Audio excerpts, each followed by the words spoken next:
ठीक है, आज हम लोग अपनी बात को मज़ीद आगे लेके चलते हैं और 1.6 यानी कि सर की sources of differences between profit.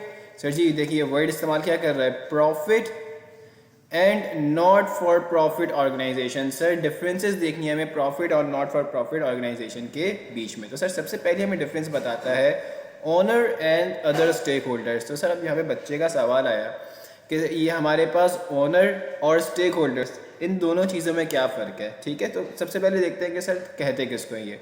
बेटा ओनर आपका नॉर्मल शेयर होल्डर होता है। ठीक है सर, शेयर होल्डर का मतलब क्या है बेटा, कोई भी ऐसा शख्स जिसके पास आपकी कंपनी के शेयर्स इस वक्त मौजूद है वो शेयर होल्डर कहलाएगा। ठीक है सर। अच्छा जी सर, उसके बाद हमारे पास स्टेक होल्डर किसको कहते हैं बेटा, स्टेक होल्डर वो एंटिटी, वो पर्सन, वो कंपनी होती है या वो ऑर्गेनाइजेशन होती है जिसका आपकी ऑर्गेनाइजेशन से किसी भी तरह का कोई ताल्लुक हो। सर इसका मतलब क्या हुआ बेटा, फॉर एग्जांपल आपका एम्प्लॉय, उसका आपकी ऑर्गेनाइजेशन से कोई ना कोई ताल्लुक है, आपका मैनेजर, ठीक है, आपका जूनियर स्टाफ। सर ये सारे वो बंदे जिनका विद इन दी ऑर्गेनाइजेशन आपकी ऑर्गेनाइजेशन से कोई ना कोई ताल्लुक है, तो ये आपके ऑर्गेनाइजेशन के या आपकी कंपनी के बेटा स्टेक होल्डर्स हैं। सर इसके अलावा अगर हम लोग थोड़ा एक्सटर्नल, थोड़ा बाहर वाला देखें तो बैंक से अगर आपने लोन लिया हुआ है या लोन नहीं भी लिया हुआ, बैंक में आपने अपना अकाउंट खोला हुआ है किसी भी तरह से, सर बैंक का अगर आपके साथ कोई भी ताल्लुक है तो सर बैंक भी आपके लिए आपका स्टेक होल्डर कहलाएगा। सही हो गई बेटा यहाँ तक की बात। अच्छा जी सर, फॉर एग्जांपल टैक्स, आप जहाँ पे टैक्स पे कर रहे हो तो सर वो टैक्स डिपार्टमेंट, वो गवर्नमेंट का टैक्स डिपार्टमेंट भी बेटा आपका स्टेक होल्डर। बेटा किसी भी चीज़ का आपके ऑर्गेनाइजेशन के साथ कैसा भी ताल्लुक हो, चाहे वो इंटरनल ताल्लुक हो बेटा या चाहे वो एक्सटर्नल फैक्टर से ताल्लुक हो, वो आपका स्टेक होल्डर कहलाता है। ठीक हो गई बात। अच्छा जी सर, उसके बाद हमें मज़ीद क्या बता रहा है। अच्छा बच्चों एक और बात, हम लोग इंशाल्लाह चैप्टर नंबर 1 कंप्लीट करने के बाद इनके नोट्स भी बना लेंगे। ठीक है, जिससे हमें फ़ायदा ये होगा कि हमारे पास आसान लफ्ज़ों के अंदर हम लोग अपनी बात को कवर कर लेंगे और हमें बार बार बुक खोलने की फिर ज़रूरत नहीं पड़ेगी। अच्छा जी सर, यहीं से बात को आगे लेके चलते हैं। अगली चीज़ सर हमें क्या बताई हुई है, sources of funding. Sir funding किसको कहते हैं बेटा, आपकी कंपनी को फंड करना। ठीक है, अब सर यहाँ पे जहन में रखिएगा कि आप पढ़ क्या रहे हो, डिफरेंसेस बिटवीन प्रॉफिट और नॉट फॉर प्रॉफिट ऑर्गेनाइजेशंस। ठीक है, तो सर हमें सिर्फ ये देखना है कि किस तरह से हमारे पास फंडिंग की जाती है इन दोनों ऑर्गेनाइजेशंस के अंदर। तो सर फंडिंग के दो तरीके यहाँ पे हमें बताए हुए हैं, रेवेन्यू वर्सेस डोनेशंस। आइए सर ज़रा इस पर बात करते हैं। बेटा अगर कोई भी मेरी प्रॉफिट ऑर्गेनाइजेशन होगी तो जाहिर सी बात है वो बिज़नेस कर रही है ताकि वो प्रॉफिट कमा सके। ठीक है, यानी कि वो सेल्स और रेवेन्यूज़ जनरेट कर रहे हैं, तो बेटा उसका जो फंडिंग होगा वो एक बड़ा फैक्टर किस पे डिपेंड कर रहा होगा बेटा, रेवेन्यूज़ के ऊपर। जबकि अगर मैं नॉट फॉर प्रॉफिट ऑर्गेनाइजेशन देखूं, फॉर एग्जांपल सर हमारे पाकिस्तान के अंदर सैलानी की अगर मैं बात करता हूं, सर फॉर एग्जांपल मैं जीडीसी की अगर बात करता हूं, तो यार मुझे बताओ क्या वो कोई सामान सेल कर रहे हैं? वो कोई सामान सेल नहीं कर रहे हैं सर, वो किसी न किसी को डोनेट कर रहे हैं, चैरिटी वर्क कर रहे हैं सर, मदद कर रहे हैं। तो सर उनके पास इन सब मदद को या डोनेशंस को या लोगों की जो इस तरह से हेल्प कर रहे हैं, ये सब देने के लिए उनको स्पॉन्सर या उनके पास पैसा कहाँ से आता है? सर जाहिर सी बात है हमारे यहाँ पे जो भी चैरिटेबल, जो भी लोग चैरिटीज़ देते हैं तो सर उन्हीं के पैसों को, उन्हीं की चैरिटी को ये लोग आगे कन्वे करते हैं। ठीक है, यानी कि इनका इनका कारोबार नहीं है ये कि प्रॉफिट कमाएं। इनका इनका कारोबार क्या है, इनका एम क्या है? देखो बेटा हर ऑर्गेनाइजेशन, जैसे हमने लास्ट वीडियो के अंदर भी पढ़ा था, हर ऑर्गेनाइजेशन का कोई ना कोई एम होता है। ठीक है, तो सर यहाँ पे नॉट फॉर प्रॉफिट ऑर्गेनाइजेशन का एम क्या है, to provide food, to provide shelter, to provide clothes etcetera. ठीक है, but not to generate profit. ठीक है। अच्छा जी सर इसकी एक अच्छी सी मिसाल हम लोग इस तरह भी ले सकते हैं कि जो हमारे पास प्रॉफिट वाली ऑर्गेनाइजेशन है, फॉर एग्जांपल मेरा भी काम चल रहा है कपड़ों का। ठीक है, तो सर जैसे ही सर्दियाँ होंगी, मेरी जो स्वेटर्स, मेरी जो लेदर जैकेट्स होंगी उनकी सेल बढ़ जाएगी, यानी कि उनके रेवेन्यू जो है वो इंक्रीज़ कर जाएगा। फिर सर जैसे ही समर आएगी, जैसे ही गर्मियाँ आएंगी, तो सर मेरे पास टी शर्ट्स, शॉर्ट्स, ट्राउज़र्स, इस तरह की चीज़ों का जो ट्रेंड हो गया, जो सेल होगी वो इंक्रीज़ कर जाएगी। ठीक है सर, इसी तरह से अगर आप डोनेशंस यानी कि नॉट फॉर प्रॉफिट ऑर्गेनाइजेशन के अंदर देखो तो स्पेशली इन पाकिस्तान हमारे पास बेटा यहाँ पे चैरिटी, वैसे तो अल्हम्दुलिल्लाह हमारे पास चैरिटी जो है वो बेटा पूरे 12 के 12 महीने चल रही होती है। लेकिन अगर मैं आपसे बोलूँ कि यार कोई एक ऐसा महीना बताओ जिसके अंदर चैरिटी सबसे ज़्यादा हो, तो जाहिर सी बात है हमारे पास क्या जवाब आएगा कि सर रमज़ान के अंदर हमारे पास चैरिटी एट सबसे मैक्सिमम पे होती है। ठीक है, तो सर वही दोनों चीज़ों को हमने यहाँ पर डिस्क्राइब किया।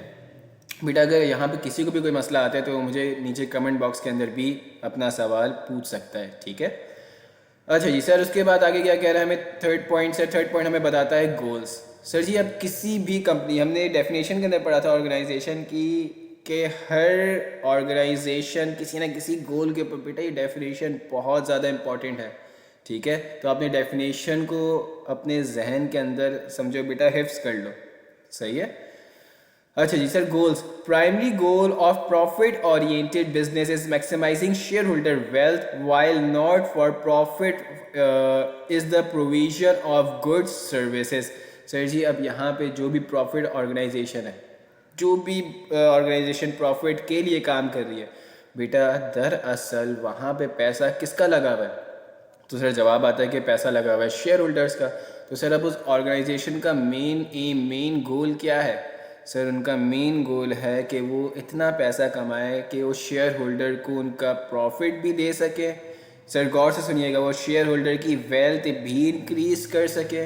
ठीक है, और अपना बिजनेस भी यहाँ से मज़ीद बेहतर कर सकें ताकि आने वाले सालों के अंदर प्रॉफिट मैक्सिमाइज हो सके। ठीक है, यानी कि शेयर होल्डर, सर प्रॉफिट किसको मिलेगा? बेटा जिसने पैसा लगाया हुआ होगा, जो शेयर होल्डर होगा। तो सर वेल्थ भी किसकी बढ़ेगी? बेटा शेयर होल्डर की बढ़ेगी। ठीक है, अच्छा जी, लेकिन सर ये चीज़ नॉट फॉर प्रॉफिट ऑर्गेनाइजेशन के अंदर नहीं है, क्योंकि वो तो प्रॉफिट कमा ही नहीं रहे। सही है बेटा, समझ रहे हो? वहाँ पे तो मतलब इस तरह का कोई शेयर होल्डर है ही नहीं, वहाँ पे तो लोग बल्कि खुद पैसे दे रहे हैं। बेटा यहाँ पे काम उल्टा हो रहा है, वहाँ पे काम उल्टा हो रहा है। यहाँ प्रॉफिट ऑर्गेनाइजेशन में लोग पैसा कमाना चाह रहे हैं, अपनी वेल्थ इंक्रीज़ करना चाह रहे हैं, और नॉट फॉर प्रॉफिट ऑर्गेनाइजेशन के अंदर लोग पैसा खुद डोनेट कर रहे हैं, चैरिटी वर्क कर रहे हैं। ठीक है, तो दोनों का फ़र्क आपको सर समझ में आ रहा होगा। अच्छा जी, उसके बाद सर हमें क्या बता रहा है? How they measure performance, profit focus versus value for money efficiency. Sir जी अब जो हमारे पास ऐसी ऑर्गेनाइजेशन है जो प्रॉफिट कमा रही है, तो सर उसका मेन एम क्या होगा कि प्रॉफिट बढ़े, हर आने वाले सालों में हमारा प्रॉफिट जो है मैक्सिमाइज करता रहे। ठीक है, लेकिन सर जो नॉट फॉर प्रॉफिट ऑर्गेनाइजेशन है उसके पास लिमिटेड अमाउंट ऑफ मनी है। ठीक है, उसके पास ये नहीं कि पैसा आ ही जा रहा है सर, एक लिमिटेड अमाउंट ऑफ मनी है। ठीक है, तो सर उस लिमिटेड अमाउंट ऑफ मनी को मोर एफिशिएंट बनाए।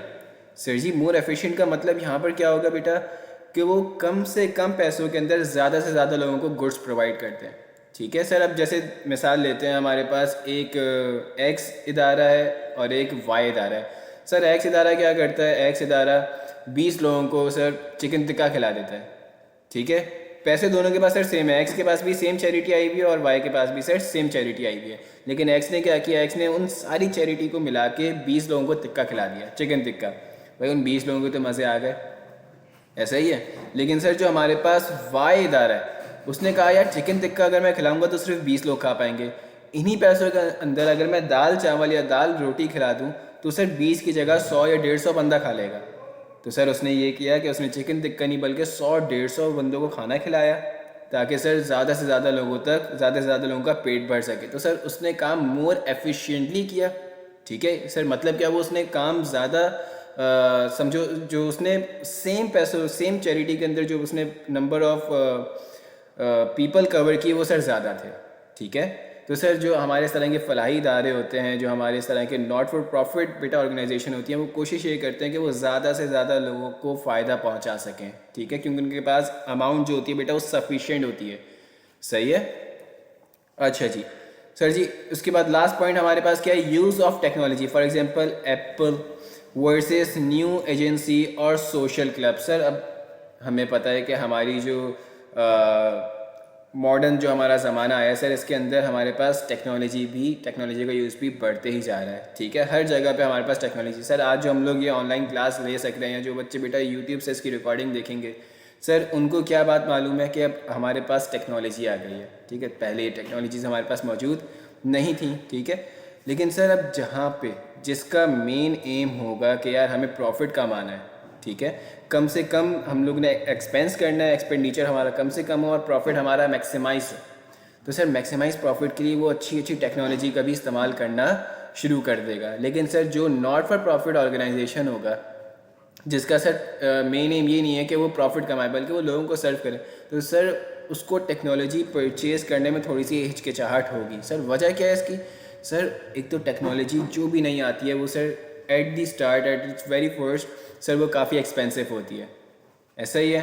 तो सर यहाँ पे दोनों के पास टेक्नोलॉजी का यूज़ उस तरह से नहीं हो सकेगा। सर प्रॉफिट वाले ऑर्गेनाइजेशन ज़्यादा अच्छी टेक्नोलॉजीज़, ज़्यादा जल्दी टेक्नोलॉजीज़ को कवर अप कर सकेंगे, जबकि सर नॉट फॉर प्रॉफिट वाले में टेक्नोलॉजीज़ का यूज़ इतना टेक्नोलॉजीज़ का यूज़ होगा तो, लेकिन सर शायद उतना बेहतर ना हो सके।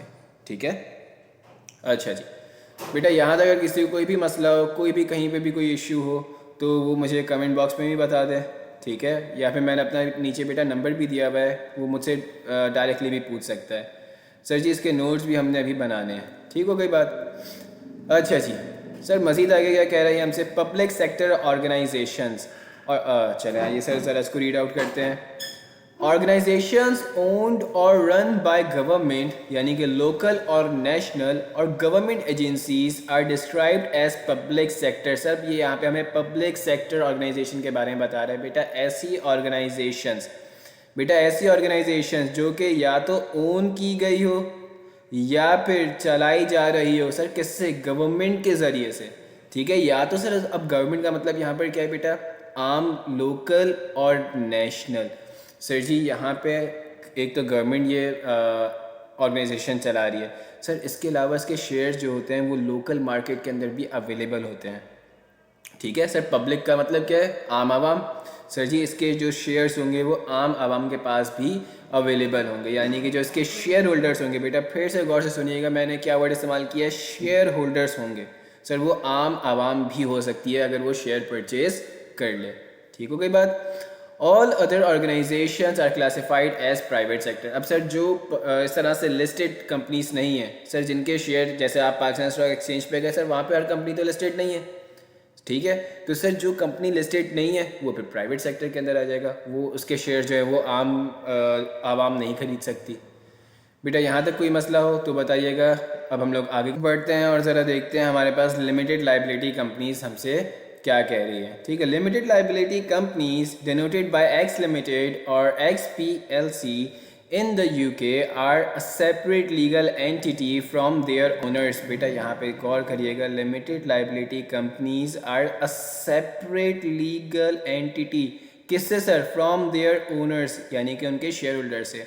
The key advantage is that the share holders liability is limited. Sir share holder की liability is limited to the amount they have invested into that company. आइए सर, सर इसको मैं आपको मज़ीद बेहतर तरीके से एक्सप्लेन करता हूँ। अच्छा सर इधर आ जाए। सर जी हमारे पास क्या कह रहा है कि लिमिटेड लाइबिलिटी का मतलब क्या है? बेटा लिमिटेड लाइबिलिटी हमें नाम से ही पता चल रहा है कि जो कंपनी है उसकी लाइबिलिटी सर कुछ हद तक महदूद होगी, ठीक है। अच्छा सर और एक और बात बेटा, गवर्नमेंट की नज़र में, जैसे फॉर एग्जांपल आइए सर एक मिसाल से इसको समझाते हैं। भाई मैं हूँ हसन, ठीक है सर, मैंने खोली सर अपनी एक कंपनी जिसका नाम मैंने रख दिया XYZ कंपनी, ठीक है सर। अगर मैं कहीं भी उठूँ बैठूँगा तो हर शख्स मुझे ये बोलेगा कि यार हसन भाई वो आपकी कंपनी है, सर हसन ये आपकी कंपनी है, ऐसा ही है। लेकिन सर गवर्नमेंट की नज़र में अगर मुझे अपनी कंपनी को एक लिमिटेड लाइबिलिटी कंपनी सर बनाना है तो सर फिर गवर्नमेंट की नज़र में ये हसन एक अलग एंटिटी है और सर ये XYZ सर ये एक अलग एंटिटी है। सर इसका मतलब क्या हुआ? गवर्नमेंट हसन को एक अलग पर्सन कंसीडर करेगी बेटा, और ये जो मेरी कंपनी थी XYZ बेटा, गवर्नमेंट इसको एक अलग एंटिटी यानी कि एक अलग शख्सियत, एक अलग एंटिटी बेटा कंसीडर कर रही होगी, ठीक है बेटा। यहाँ तक बात समझ में आ रही है कि हम दोनों अलग अलग चीज़ें हैं गवर्नमेंट की नज़र में, ठीक है। अच्छा जी सर यहीं से बात को मज़ीद आगे लेके चलते हैं बेटा। अब इससे फ़ायदा क्या होगा? इसके लिए हम लोग थोड़ा सा पीछे की तरफ चलते हैं, जब लिमिटेड लाइबिलिटी कंपनीज बेटा नहीं होती थी, ठीक है सर। अब ये जो मेरी XYZ कंपनी है ना, फॉर एग्जांपल इसने इसके ऊपर जो टोटल लाइबिलिटीज़ चढ़ी हुई थी बेटा, इसके ऊपर जो टोटल लाइबिलिटीज़ चढ़ी हुई थी वो फॉर एग्जांपल थी 3 मिलियंस की। कितने की बेटा? 3 मिलियंस की। लेकिन सर अब ऐसा हुआ कि एक कंपनी हो गई डिफ़ॉल्ट, ठीक है, ये कंपनी अपने अख्ताम की तरफ पहुंचने लगी। तो सर अब जो उसकी लाइबिलिटीज़ थी, इसकी लाइबिलिटीज़ उतारने के लिए मैंने इस कंपनी के सारे एसेट सेल आउट कर दिए। मैंने इस कंपनी के सारे बेटा एसेट सेल आउट कर दिए। अब मुझे बेचने के बाद सर पता चला ये कि मेरे जो सारे एसेट्स थे वो तो 2 मिलियन के थे, सही है। तो सर जिन्होंने मुझे लोन दिया हुआ था, जिन जिन जो मेरे सप्लायर्स थे, वो तो बड़े परेशान कि यार अभी हमने 3 मिलियन का इसके ऊपर लोन था सर, 2 मिलियन तो चलो उसने एसेट बेच के पे कर दिया, अब 1 मिलियन कहाँ से मिलेगा? तो सर ये उठे, इन्होंने बोला कि यार इस कंपनी का ओनर कौन था? तो सर पता चला कि इस कंपनी का ओनर था हसन। इस कंपनी का ओनर था हसन। सर वो हसन के घर आए, वो गाड़ी ले गए, ठीक है, फॉर एग्जांपल फ्रिज ले गए, एसी निकाल के ले गए। सर उन्होंने अपना 1 मिलियन हसन के पास से पूरा कर लिया। सर ये वजह क्या थी? क्योंकि सर पहले XYZ और हसन सर एक ही एंटिटी माने जाते थे, ठीक है। ये लिमिटेड लाइबिलिटी कंपनी से बेटा पहले की बात है, सही है सर जी। अब यहाँ पे लिमिटेड लाइबिलिटी कंपनी से क्या हुआ? लिमिटेड लाइबिलिटी कंपनी से क्या हुआ बेटा? कंपनी अब एक अलग एंटिटी है, कंपनी एक अलग शख्सियत है और हसन एक अलग शख्सियत है। सर अब अगर 3 मिलियन की लाइबिलिटी चढ़ी हुई हो कंपनी के ऊपर, तो बेटा वो पूरा का पूरा फ़र्ज़ बनता है कि कंपनी ही उतारेगी, ना कि हसन। भले सर हसन के पास जितने भी पैसे हों, लेकिन हसन उनमें से 1 रुपया भी पे नहीं करेगा फॉर दिस 3 मिलियन, ठीक है सर। ये 3 मिलियन पूरा का पूरा कौन पे करेगा? सर ये 3 मिलियन पूरा का पूरा ये कंपनी XYZ पे करेगी। क्यों सर? इसकी लाइबिलिटी लिमिटेड है सर। कल को अगर ये कंपनी डिफ़ॉल्ट पे जाती है, कल को सर अगर ये कंपनी ख़त्म हो जाती है, तो सर इसका मतलब क्या है कि जो सारी की सारी लाइबिलिटी थी वो भी इस कंपनी के साथ साथ ख़त्म। जितने पैसे आपने एसेट को बेच के रिकवर कर लिए सर, वो तो आपको मिल गए, लेकिन सर अब आप हसन के पास नहीं जा सकते कि यार वो आपकी कंपनी थी। मैं तो बोल दूंगा नहीं यार, मेरी कंपनी नहीं थी, कंपनी मेरी जो XYZ कंपनी थी वो एक अलग लीगल एंटिटी थी। तो सर ये मतलब क्या होता है? इसका मतलब क्या होता है सर? हमारे पास लिमिटेड लाइबिलिटी कंपनी की लाइबिलिटीज़ आर लिमिटेड, महदूद हैं सर। नाम से पता चल रहा है कंपनी की लाइबिलिटीज़ क्या हैं बेटा? महदूद हैं। ठीक हो गई बात यहाँ तक? अच्छा जी सर, अब यहाँ से आगे की तरफ मूव करते हैं, ठीक है सर। आगे क्या कह रहे हैं हमें? Other notable advantages of a limited company are. Sir आगे हमें बता रहा है कि मज़ीद इसके और क्या क्या एडवांटेजेस हैं, ठीक है, लिमिटेड लाइबिलिटी कंपनी के। तो बेटा कहता है more money available for investment from share holder. Sir यहाँ पे जो अमाउंट ऑफ मनी होगी वो सर ज़्यादा होगा अवेलेबल मेरे पास। सर वजह क्या है? क्योंकि अमूमन मेरे पास जो लिस्टेड कंपनी होगी वो लिस्टेड होगी। सर लिस्टेड का मतलब क्या है? अवेलेबल फॉर पब्लिक, ठीक है, यानी कि सर जो आम आवाम है वो भी इसके अंदर शेयर खरीद सकते हैं सर। जैसे वो शेयर खरीदेंगे, जैसे वो शेयर परचेज़ करेंगे सर, उसका पैसा किसके पास आएगा? मेरे पास। यानी कि मेरे पास जो अमाउंट होगी इन्वेस्टमेंट की वो सर मेरे पास इंक्रीज़ कर जाएगी, ठीक है। अच्छा जी सर, उसके बाद हमें क्या कह रहा है? Easier to raise capital from banks and other lenders. Sir इसकी जो तमाम इन्फॉर्मेशन होती है वो खुल्लम खुल्ला होती है, ठीक है।